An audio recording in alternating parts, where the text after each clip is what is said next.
Bonjour et bienvenue sur la chaîne de Green Spider. Donc aujourd'hui nouvelle présentation d'un produit, nouvelle présentation de produit Maxpedition. Donc le fameux Condor 2 ainsi que les applications de différentes pochettes que l'on peut adjoindre dessus, et donc je n'avais pas encore fait une vidéo, donc on va en profiter, comme ça simplifiera un petit peu les choses. Voilà, donc le Condor 2, un sac spécifiquement produit pour la randonnée, pour des sorties d'environ 48 heures. On va faire le détail extérieur ensemble. Dans un premier temps, comme vous pouvez le voir, je vous montre donc la fameuse pochette dont j'avais fait une présentation, donc le GP Pouch en version donc 5 par 7 par 4, comme on peut le voir. Celui-ci est fixé grâce à deux systèmes de mousqueton Grimlock qui permet de rendre la fameuse pochette totalement amovible. Je ne vais pas revenir là-dessus, on l'avait déjà présenté. Donc sur l'extérieur, on retrouve une sangle de portage sur le dessus. Ici, j'y ai adjoint un peu de paracorde de façon à rigidifier un petit peu la poignée en question. Système de sangle de compression qui vient ici, et donc qui est réglable des deux côtés, va permettre une compression du sac, et également la compression par le dessous, comme ceci. Voilà. Donc toujours traitement Téflon, toujours du Mildonier. Je voulais revenir également sur une petite précision concernant les produits de chez Maxpedition. On m'a posé la question. Il faut savoir que tous les produits, je dis bien la totalité de la production de chez Maxp, est garantie à vie. Je dis bien à vie, contre tout vice de fabrication. Voilà. Donc c'est quand même un gage de qualité. Mais je pense que ce n'est pas forcément toujours mentionné. Donc voilà, pensez-y. Sur le dessus, ici, un système de patte velcro qui va permettre de passer à l'intérieur le tuyau pour le système d'hydratation, dont on verra par la suite comment ça se passe. Là, on retrouve donc une première pochette, un premier compartiment, qui est quand même assez important comme on peut le voir. Sur la face interne, absence de pochette supplémentaire qui aurait été d'ailleurs la bienvenue. On aurait quand même aimé avoir ceci de façon à pouvoir y placer quand même des petites choses. Donc là, à l'intérieur, on retrouve en fait une petite pochette ici, plus des petits compartiments qui vont pouvoir permettre d'insérer des petits éléments comme des stylos, Firesteel, etc., etc. Donc c'est quand même une pochette assez importante, on peut quand même y mettre des choses assez volumineuses. On va dire que c'est principalement axé sur l'essentiel, ce dont vous avez besoin assez rapidement, donc pensez à ça. Donc je ne vais pas vous détailler bien entendu ce qu'il y a à l'intérieur. Donc il y a deux systèmes en fait pour l'ouverture, donc de part et d'autre, ce qui permet d'ouvrir plus rapidement. Sur le dessus donc un autre compartiment qui lui est totalement, comme on peut le voir, dépourvu de pochette interne, de compartiment interne. C'est vraiment du vide, donc en fait c'est prévu essentiellement pour y placer, on va dire vraiment le nécessaire, le minimum à l'intérieur compartimenté, de façon à pouvoir y loger vraiment les choses un peu en vrac. Dommage, on aurait bien aimé aussi avoir sur cette face là au moins un petit système de compartiment qui aurait pu être appréciable.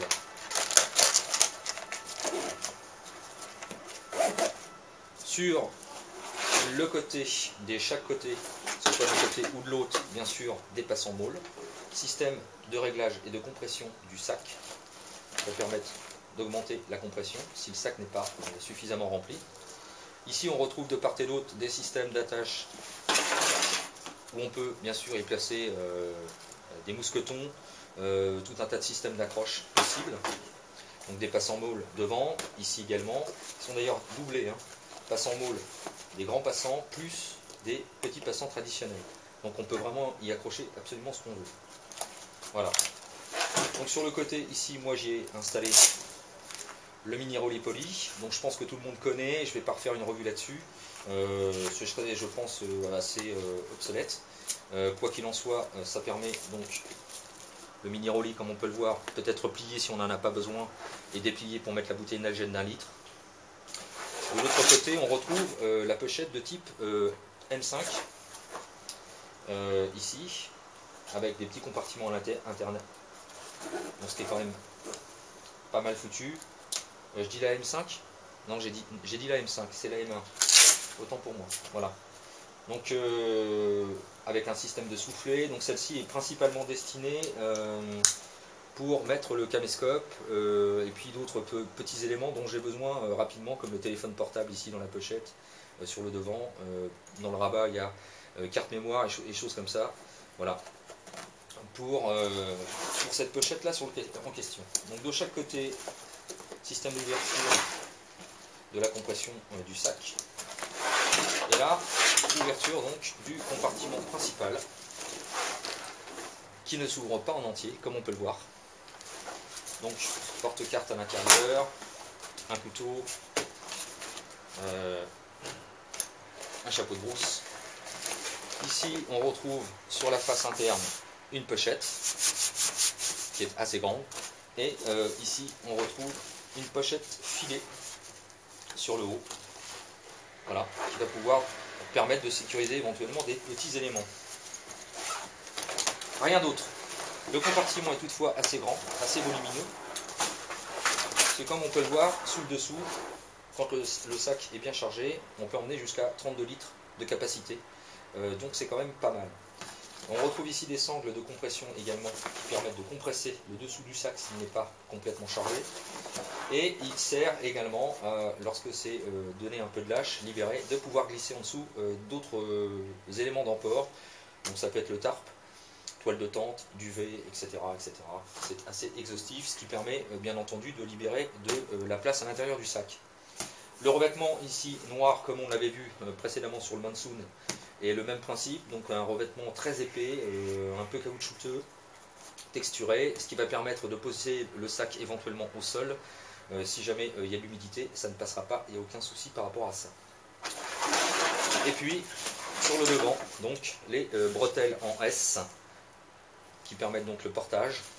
Toutefois, attention, les bretelles en question ne sont pas amovibles, il n'y a pas de système de clip rapide. Ça, c'est un point assez négatif pour moi. On aurait aimé avoir ça de façon à pouvoir se désolidariser du sac au cas où. Ici, sangles de rappel de charge qui sont réglables, bien sûr, des deux côtés. Système de petits bearings en plastique noir.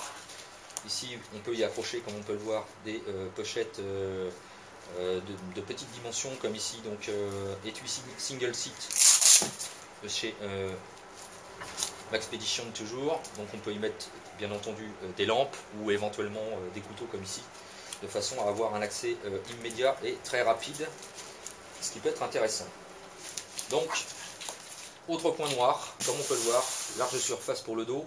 Toutefois, la surface en question n'est pas pourvue de système de filet mèche, comme on peut le rencontrer sur d'autres sacs, comme la série Gersinger en particulier, ou d'autres sacs comme les Pygmy. Ça, c'est vraiment un point négatif, puisque ça ne permet pas d'évacuer la chaleur, l'excédent de chaleur. Et comme on peut le voir, étant donné que c'est vraiment une surface pratiquement plane, la chaleur a du mal à s'évacuer. Donc quand on marche très longtemps avec une forte chaleur et quelque chose d'assez soutenu, on a tendance à transpirer très rapidement. Ce qui risque par ailleurs au niveau de la poche à eau qui est à l'intérieur. Comme on voit, il y a un système normalement qui est prévu, qui est très doux à l'intérieur et qui est donc doublé, qui normalement est prévu pour éviter que la chaleur ne passe, mais ça arrive à passer quand même, donc pensez-y. Donc le trou ici qui va permettre de positionner le tuyau pour le camelback, enfin, tout ce qui est système de poche à eau. Donc moi je ne l'utilise pas, donc je mets un gros panchot à l'intérieur. Donc comme on peut le voir, la capacité est quand même assez importante, ce qui veut dire que bon, si vous ne l'utilisez pas pour cette fonction, vous pouvez encore y loger des choses de façon assez importante. Voilà. Donc c'est un bon sac, vraiment, au niveau du portage il n'y a absolument aucun problème. C'est quelque chose qui est assez résistant, qui bien entendu au niveau du confort est quand même très bien pensé, hormis donc ce fameux problème de système mesh qui n'est pas présent. Ça c'est par contre un point noir. Voilà. Donc, je pense qu'on a fait le tour, je ne vais pas trop m'attarder dessus. Pour ceux qui, je pense que certains d'entre vous connaissez quand même déjà ce type de sac. Ça reste encore et toujours un très bon sac. Bon, c'est du matériel Maxspeed bien entendu, donc c'est quand même très résistant. Il faut être honnête. Donc prévu pour une capacité d'emport d'environ 32 litres. Si on comprend tous les compartiments, on arrive à peu près à 36 litres. Hein, j'ai pu le tester déjà, donc voilà. Et puis, si j'ai oublié une petite chose, bien entendu, système de portage, vous avez bien sûr le fameux système de retenue pectorale. Voilà. Et puis la fameuse ceinture abdominale qui, elle, d'ailleurs, sur ce point, est un point aussi un peu négatif, puisque comme on peut le voir, c'est une simple et unique petite sangle qui est vraiment pas large du tout. Bon, elle cintre très très bien. Toutefois, on aurait aimé quelque chose de plus important, peut-être avec des retours assez larges sur les côtés, de façon à être bien plaqué au niveau des côtés sur les hanches. Bon, ceci s'explique principalement parce que c'est un sac qui a été testé en milieu militaire et le rappel en fait des forces armées a reproché à la première version du Condor 1 d'avoir une sangle abdominale trop importante, ce qui pouvait gêner éventuellement pour l'emport de d'autres éléments en matière d'opération. Donc voilà pourquoi Max P ne propose plus que ce type de sangle. Voilà, je pense qu'on a fait le tour. C'est assez sommaire, mais ça vous donne quand même une idée. Il n'y a pas non plus à rester des heures sur le produit. Donc il existe bien entendu en différents coloris. Hein. Ici on en dégouline, mais il existe également dans d'autres coloris. Donc à vous de faire le choix en fonction de vos envies. Voilà, et bien comme toujours, n'hésitez pas si vous avez des questions ou des commentaires, c'est toujours en bas ou par MP, bien entendu. Portez-vous bien et bien entendu, carpe diem. Salut!